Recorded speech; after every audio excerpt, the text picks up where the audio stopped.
The best book to read is the Bible. The best book to read is the Bible. If you read it every day, it will help you all the way. Oh, the best book to read is the Bible. Dear brothers and sisters in the Lord, ప్రభునందు ప్రియమైన సహోదరి సహోదరులారా, today's verse for our meditation is taken from 2 Corinthians chapter 12 verse 9. నేటి దిన మన ధ్యానం కొరకు కొరింథీయులకు రాసిన 2వ పత్రిక 12వ అధ్యాయం 9వ వచనం నుండి తీసుకొనబడింది. My strength is made perfect in weakness. బలహీనత యందు నా శక్తి పరిపూర్ణమగుచున్నది. After to Lord Jesus Christ, the man who stood firm for the gospel in the New Testament was Apostle Paul. యేసుక్రీస్తు ప్రభువారి తర్వాత క్రొత్త నిబంధనలో సేవ చేయగలిగినటువంటి వ్యక్తి ఎవరైనా ఉన్నారా అంటే అపోస్తలుడైన పౌలే నిశ్చలంగా నిలబడ్డాడు. He had wonderful divine revelations. అద్భుతమైన దైవికమైన ప్రత్యక్షతలు కలిగినవాడు. Even today, the New Testament church follows the spiritual principles revealed to Paul by God. నేటి దినం కూడా నూతన నిబంధన సంఘము అపోస్తలుడైన పౌలుకి ఏవైతే ప్రత్యక్షతలు బయలుపరచబడ్డాయో వాటిని అనుసరించే నడుస్తా ఉంది. So in those days, Paul was doing a great work for the Lord. కాబట్టి ఆ దినాల్లో పౌలు దేవుని కొరకు ఎంతో గొప్ప కార్యాలు చేస్తుండేవాడు. But God knows the heart of all men.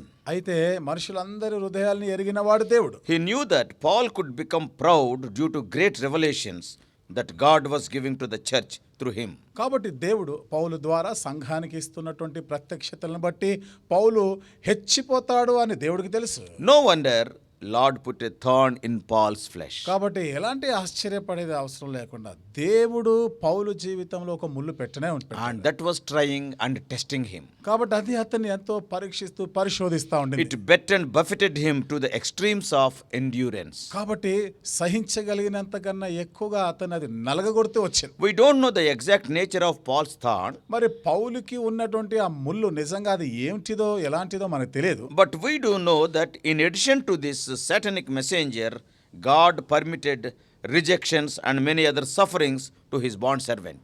అయితే దీనికి అదనంగా సాతాను యొక్క దూతగా నలగబట్టు మాత్రమే కాకుండా ఈ దేవుని సేవకుడు అయిన వారికి అనేకమైన కష్ట పరిస్థితులు గుండా తీసుకొని వెళ్ళాడు. But in those sufferings, Lord gave Paul a message that has been a comfort to countless saints down through the ages. కాబట్టి ఆ సంవత్సరాల్లో ఆ శ్రమల పరిస్థితిలో దేవుడు పౌలుకి ఇచ్చినటువంటి ఆ శ్రమల ద్వారా తరతరాలుగా భక్తులైన వారు ఎంతో ఆదరించబడుతూ వచ్చారు. The message is, my grace is sufficient for thee. ఆ సందేశం ఆ వర్తమానం ఏమిటిదంటే నా కృప నీకు చాలును. My strength is made perfect in weakness. కాబట్టి బలహీనత యందు నా శక్తి పరిపూర్ణమగుచున్నది. This is the verse for our meditation today. కాబట్టి నేటి దిన ధ్యానం కొరకైన వచనం ఇది.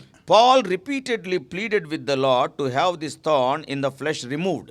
పౌలు తన శరీరంలో ఉన్న ఈ ముళ్ళును తీసివేయవలసిందిగా తొలగించబడవలసిందిగా ఎన్నోసార్లు వేడుకున్నాడు. But the reply he received from Lord Jesus was very different what he expected. అయితే యేసుక్రీస్తు ప్రభు నుండి వచ్చిన జవాబు తాను ఊహించిన దానికి విరుద్ధంగా వేరుగా ఉంది. Paul was told, although the Lord would not remove this thorn in the flesh, he would be given grace to bear it. కాబట్టి శరీరంలోని ఈ ముళ్ళు తీసివేయకపోయినా అది భరించడానికి కృపనిస్తానన్నాడు. So Paul was not only able to rejoice in his sufferings, but was also enabled to glorify in them as well. కాబట్టి పౌలు శ్రమల యందు సంతోషించడం మాత్రమే కాకుండా దేవుణ్ణి మహిమపరచడం కూడా నేర్చుకున్నాడు. In the same verse, Paul is saying, అదే వచనంలో ఇంకా పౌలు అంటాడు, most gladly therefore will I rather glory in my infirmities, that the power of Christ may rest upon me. కాగా క్రీస్తు శక్తి నా మీద నిలిచి ఉండు నిమిత్తము విశేషముగా నా బలహీనతల యందే బహు సంతోషముగా అతిశయపడదు. What a great testimony to the grace of God. కాబట్టి దేవుని కృప గురించి ఎంత గొప్ప సాక్ష్యం ఇది. The power of Christ was made perfect in his weakness. కాబట్టి తన బలహీనత యందే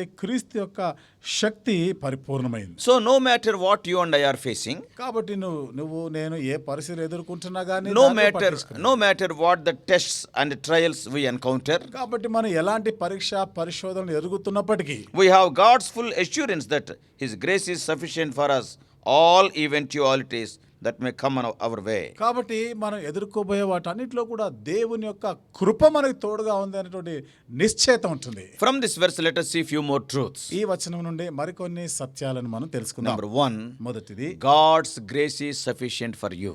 దేవుని కృప నీకు చాలు. Secondly, రెండవది, Christ's power is made perfect in weakness. క్రీస్తు శక్తిని బలహీనతలో పరిపూర్ణంగా చేస్తుంది. And thirdly, మూడవది, boast gladly in your weakness. కాబట్టి నీ బలహీనత యందే అతిశయపడు, సంతోషంగా అతిశయపడాలి. And fourthly, నాలుగవది, be content with weakness. కాబట్టి నీవు ఆ బలహీనతతోనే నువ్వు సర్దుకొని లేదా తృప్తి చెంది ఉండాలి. And fifthly, ఐదవది, glory in your infirmities. నీ యొక్క బలహీనత యందు అతిశయపడాలి. So the lessons for us today from this promise in 2 Corinthians 12:9 are, కొరింథీయులకు రాసిన 2వ పత్రిక 12వ అధ్యాయం 9వ వచనంలోని వాగ్దానం నుండి మనం నేర్చుకునే పాఠాలు ఏమిటి అంటే, the Christian life is not devoid of problems. Problems will be there. క్రైస్తవ జీవితం అనేది సమస్యలు లేకుండా ఉండేది కాదు, అనగా సమస్యలు ఉంటాయి. God does not give us a divine immunity from all suffering and pain. That is, you have to endure suffering and pain. కాబట్టి దేవుడు మనకు అనుమతించే శ్రమలు బాధల్లో నుండి దైవికమైన వ్యాధి నిరోధక శక్తి వెనువెంటనే ఇచ్చివేయడాయన. అంటే మనం వాటన్నిటి గుండా వెళ్ళి తీరాల్సిందే, అనుభవించాలి. We are living in a world that is cursed because of sin. పాపమును బట్టి శాపగ్రస్తమైనటువంటి ఈ లోకంలో జీవిస్తున్నాం. One of the curses of sin is death. కాబట్టి పాపం వలన వచ్చిన శాపాల్లోనిది ఒకటి మరణం. Not only non-Christians, but Christians also experience sorrow, sickness and death. క్రైస్తవేతరులు మాత్రమే కాదు, క్రైస్తవులు కూడా దుఃఖము, రోగము, మరణాల గుండా వెళ్తారు. But the difference is, అయితే ఇక్కడ ఉన్న వ్యత్యాసం ఏమిటి? God allows a child of God experience pain and suffering with a divine and eternal purpose. కాబట్టి దేవుడు ఒక దైవికమైన నిత్యమైన ఉద్దేశాలతోనే దేవుని బిడ్డల్ని ఇలాంటి శ్రమలు, కష్టాల గుండా నడిపిస్తాడు. But Satan will tell lies to discourage us. అయితే సాతాను మనల్ని నిరుత్సాహపరచడానికి అబద్ధాలు చెప్తాడు. Do you know what Satan says? సాతాను ఏమంటాడు తెలుసా? Because you are a Christian, you can now have prosperity నువ్వు క్రైస్తవుడు కాబట్టి ఇప్పుడు నువ్వు అభివృద్ధి పదంలోకి and వెళ్ళిపోవచ్చు. you will never be sick to suffer pain. కాబట్టి నువ్వు ఎప్పుడు కూడా బాధలు అనుభవించాలని, అనారోగ్యాలు ఇవన్నీ రావు నీకు. Satan always tries to destroy our faith. సాతాను ఎప్పుడు కూడా మన విశ్వాసాన్ని పాడు When చేయాలనుకుంటాడు. you face sufferings and pains, your first response must be a prayer like Paul. నువ్వు శ్రమలు, బాధలు అనుభవిస్తా ఉన్నప్పుడు నువ్వు మొట్టమొదట చేయవలసిన ప్రార్థన ఏమిటంటే పౌలు చేసినట్లుగా ప్రార్థన చేయాలి.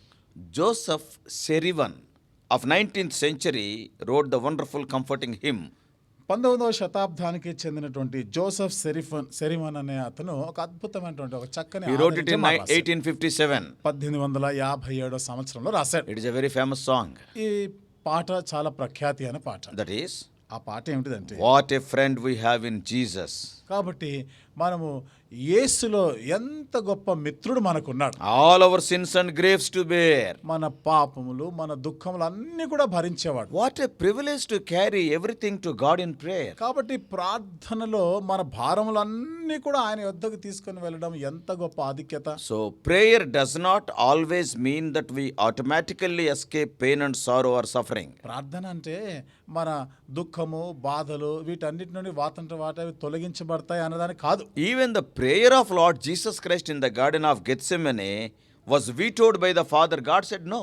గెత్సెమనే తోటలో యేసుక్రీస్తు ప్రభువారు చేసిన ప్రార్థన కూడా తండ్రి అయిన దేవుడు అది కాదు అన్నాడు, కుదరదు అన్నాడు. Remember, suffering in the will of God brings glory to God and increases faith in our lives. దేవుని చిత్తములో ఉండి శ్రమలు అనుభవించినప్పుడు మన విశ్వాసాన్ని పెంపొందిస్తాయి, దేవునికి మహిమ తెస్తాయి. We will be made the recipients of His abundant and all sufficient grace. కాబట్టి ఆయన యొక్క సమృద్ధి అయిన చాలినటువంటి కృపకి మనము పాత్రలం అవుతాం. His all sufficient grace will take us through the darkest nights with a smile. కాబట్టి చాలినంత కృప చీకటి ఘడియలన్నిటిలో కూడా ఎంతో చిరునవ్వుతో మనల్ని నడిపిస్తాయి. The grace will sustain us when all else has failed. కాబట్టి అందరు తప్పిపోయినప్పుడు కృప మనల్ని ఆదుకుంటుంది, నిలబెడుతుంది. The all sufficient grace turn our crosses into crowns. కాబట్టి చాలినటువంటి కృప మన సిలువల్ని కిరీటాలుగా మారుస్తుంది. So ultimately Paul changed his attitude concerning the thorn. చివరికి పౌలు ఈ ముళ్ళు గురించినటువంటి తన వైఖరిని మార్చుకున్నాడు. He no longer looked upon it as a curse,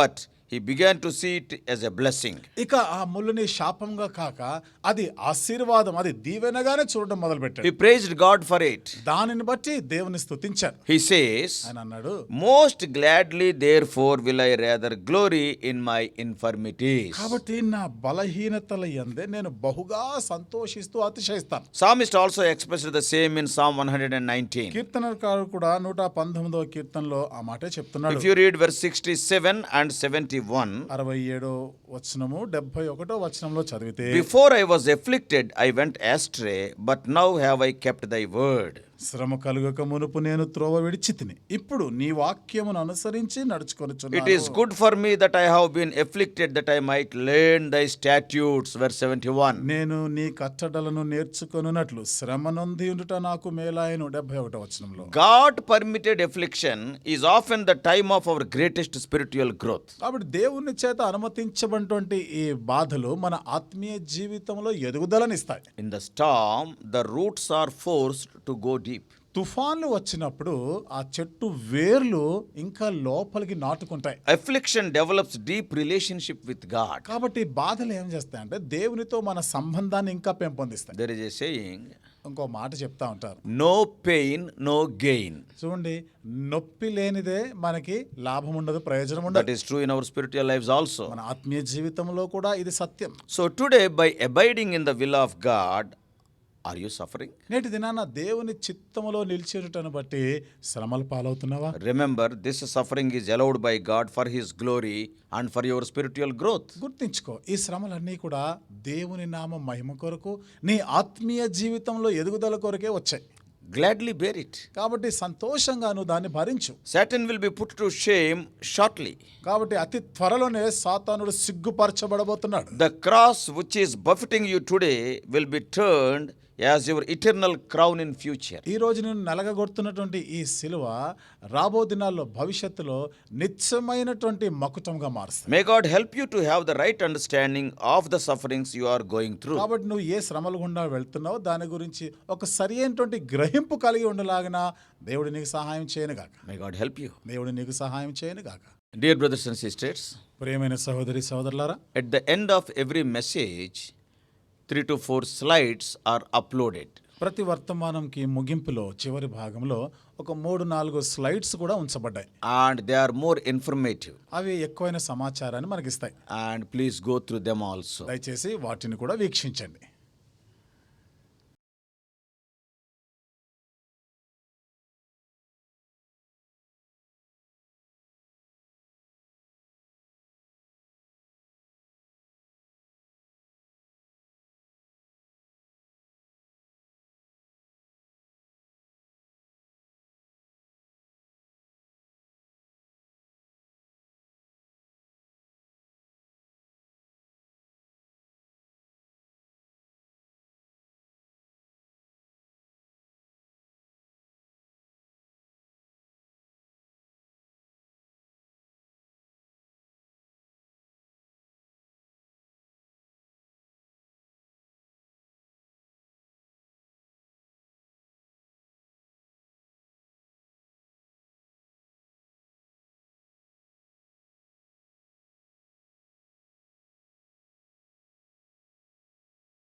God bless you all.